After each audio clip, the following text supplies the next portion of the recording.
Okay. A user, another butt for chair, writes, "Hello, Oleg. Hello, another butt for chair. I fell on my knees, and for some reason the back of my knees is hurting. Can't bend it much. Feel swollen, but getting better." Okay, actually, that's an interesting point. I'm gonna show you something. Alright. Okay, so I'm gonna talk some more about something, but first...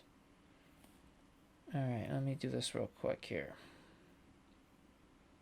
I'm going to transition back to me. Or actually, I'm going to transition back to the screen. And then we're going to look at... Here we go. Okay. So, another buffalo chair, what happened was they slammed their knees, and instead of the front of their knees, the back of their knees hurts. That's pretty rare, but it does happen. And basically, it's how the shock went through your body. Sometimes the shock from impact goes through your body and ends up hurting more on the opposite end. Or it could be that the knee torqued in such a way that the back of the legs hurt. Usually, those kind of things happen. Now, myself, I've fallen on my knees so many times that my knees don't even hurt from it. I mean, granted, I'm a lot smarter about how I fall. If I was to just fall straight down on my knees, yeah, I'd get hurt. But I've gotten pretty good about how I twist and roll and flip and so forth. I mean, I'm not exactly an acrobat, but what I'm saying is I know how to fall more or less. I'm pretty good about it. Not saying I'm great. Obviously, I get hurt occasionally from time to time. I've got plenty of cuts and bruises, but in general, I'm a lot better at it than I used to be. And I hope that 2 weeks from now or whatever, I don't come back with an injury. But as a general rule, you get better the more you do it. Now, for safety, strength, control, agility, flexibility. Strength, control, agility, flexibility. 4 things. Strength, control, agility, flexibility. Remember them and work on them. These are things you do off ice. All right, understand this. Skating is a dangerous sport.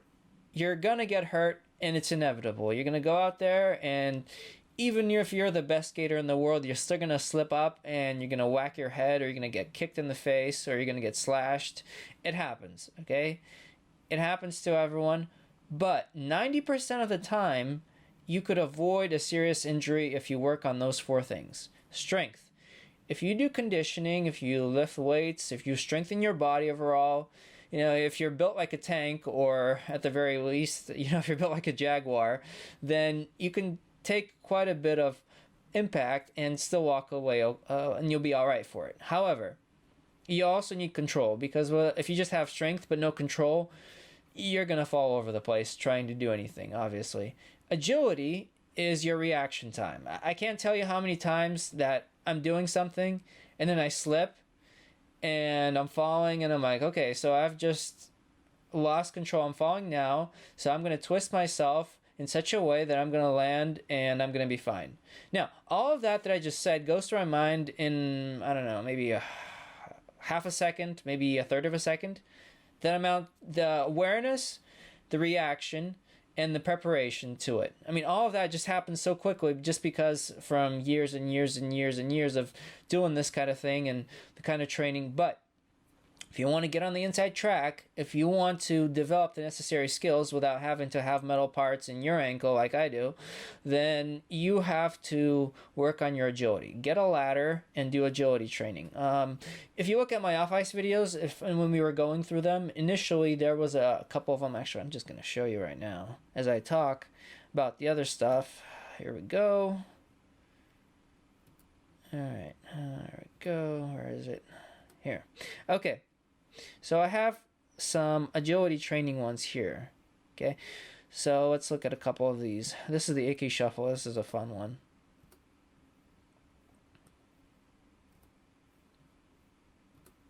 Alright, so let's watch this. Okay.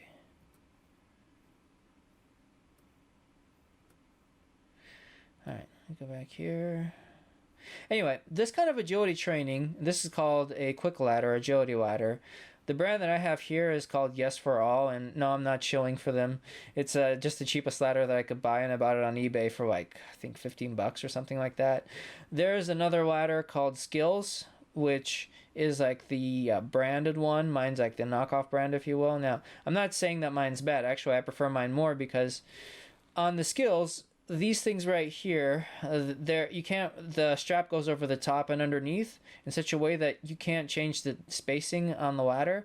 And on mine, I could adjust the spacing all I want. Now that means initially you kind of have to set it up, because when I first got it, it was too wide, and you want it about the width of your foot.